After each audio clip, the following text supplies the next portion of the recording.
Hey there! On today's episode, I'm joined by Greg from Kingdom Outcast to talk a little bit more about Captain America and his comic book runs. My name is Nate, and welcome to the Gamers Guild.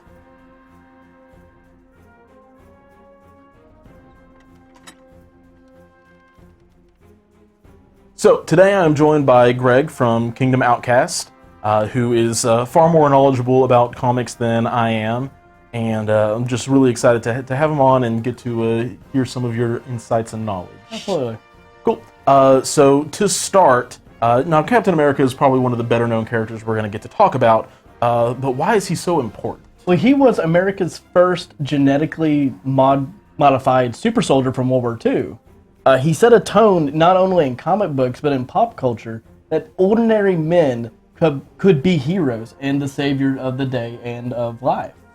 Which I can definitely see being really important during World War II, where we have so many the morale soldiers of overseas. the morale of the people at home, the morale of the soldiers on the forefront.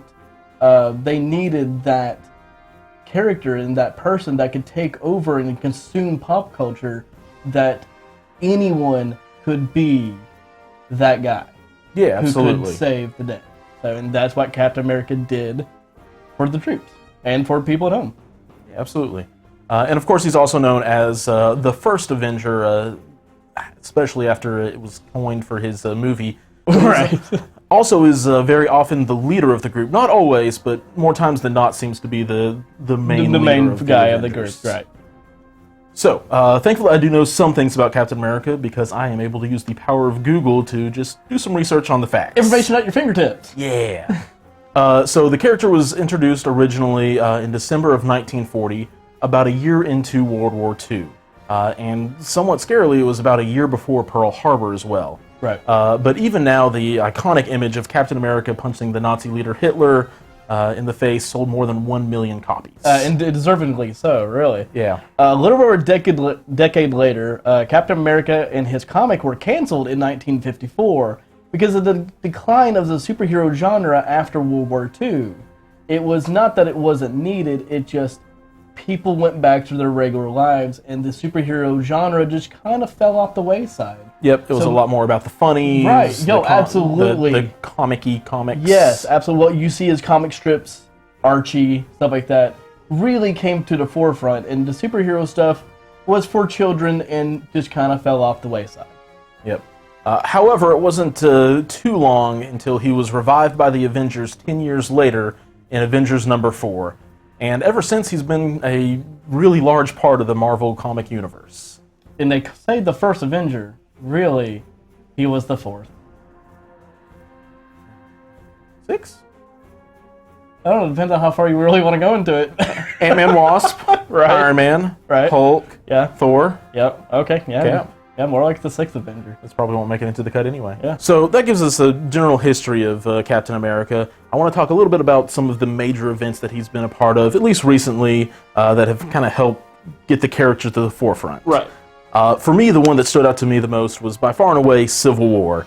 Not the movie, not the Captain Marvel versus Iron Man, but the original Civil War that was a huge success. It was actually one of the first comics that kind of got me back into like the actual reading of comics. It's something that grabbed my eye on the shelf at Barnes & Noble, and ever since got into it. It was a huge point in the Marvel Comics and one of the largest crossover events, and after that there were so many additional crossover events that Marvel has done almost yearly. To now, yeah. Yeah, absolutely. We see Captain America, who is led by his values rather than just going by whatever the laws instated, which Tony Stark, Iron Man, is enforcing. And then a little bit of a spoiler, but it's also been longer than 10 years ago, so you'll get over it. There comes to a certain point where spoiler alert does not apply to things.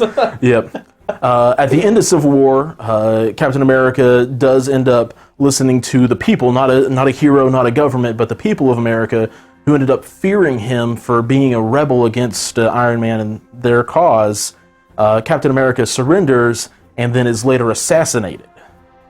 And then what's that major event for you? But of course, that's not the end of his story with that, because it's Captain America. I wouldn't be talking about something if he did. Yeah, very true. Characters in Marvel have a history of not dying. Not staying dead. My major event point that I think is more important to him was Secret Empire. Mm-hmm. It happened what last year, year before? Probably a year and a half ago. Yeah. The Pleasant Hill storyline that started out with a prison that Maria Hill was running, that was ran by a cosmic cube entity called Kobik, and the cube had become sentient, and she was an 8-year-old girl, was the avatar for the cube. She was manipulated by the Red Skull into making a cosmic clone of Steve Rogers. She imprisoned the real Steve Rogers into the cube and released her clone, like the Red Skull wanted to, back into the world. And he went on to found the Hydra Empire that brought down not only America, but the world. Yep.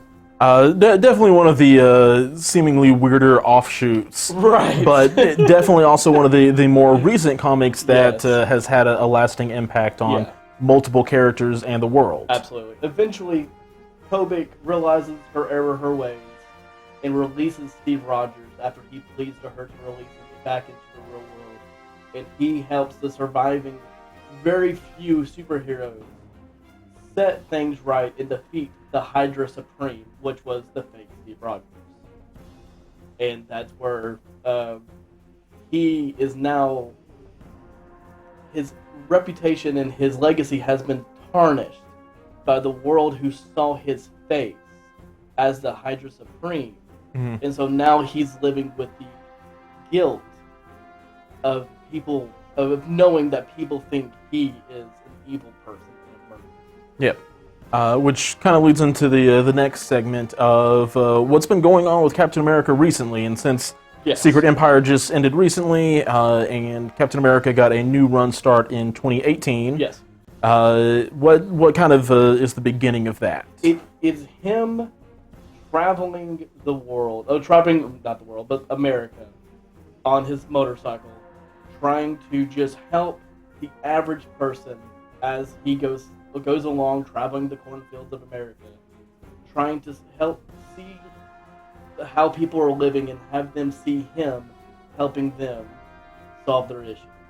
And that seems mundane at first, and you're wondering where this is actually going. Mm-hmm. But then he starts running into these factions that are trying from the Hydra takeover, still hanging out in these small towns, terrorizing people. So he gets to help out. And then it gets a little more in depth later on when he gets falsely accused for an assassination, and he turns himself in, being the person that he is. Yeah.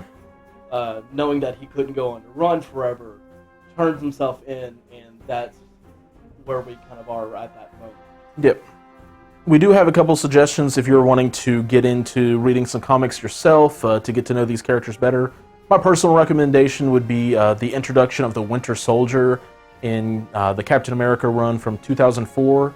It was issues 1 through 14, and I think 11 was a House of M tie-in, so you can kind of skip over that. There's also a great trade paperback that contains all of it into one big story, but it has Captain America and Sharon Carter at some of the best I've seen them in the comic as they play off of each other after a breakup, and also introduces one of the biggest characters in Cap's little circle in the Marvel comic universe. My recommendation for just really in general is the comic book that's running right now. Mm-hmm. The writer Coates, he also does Black Panther. A fantastic writer. You get to see the emotion that Steve Rogers is going through and the turmoil that he's facing and the adversity that he's trying to overcome after the Secret Empire destroying not just his legacy, but the legacy of heroes that now people can't trust. All right, man. Thank you again so much for joining me on the show. Absolutely, it was fun. Yeah, so if you have enjoyed some of the thoughts and talk about the more comic side and less game side of things, feel free to find Greg on his various media platforms, which are... I would be Gregster42 on Twitter. That's my personal handle. K Outcast Pod would be Kingdom Outcast on Twitter. And then you can find us at Kingdom Outcast on Instagram. Sweet. Yes. And as always, guys, if you enjoy the content, feel free to hit that like button. Apparently, it does something for the YouTube algorithm, or so I am told. And also, if you enjoyed this video and just want to continue to know more about either Marvel Crisis Protocol or the characters in the game, hit subscribe. We will be regularly putting out some videos about the characters in the game and where you can find some interesting comics for them. I know hopefully next will be Red Skull, and eventually we'll get to Captain Marvel, who is your gal. My friend. Yes. Absolutely. All right, guys, until next time, keep on reading. Or gaming, you know, what you're into. Thanks, guys.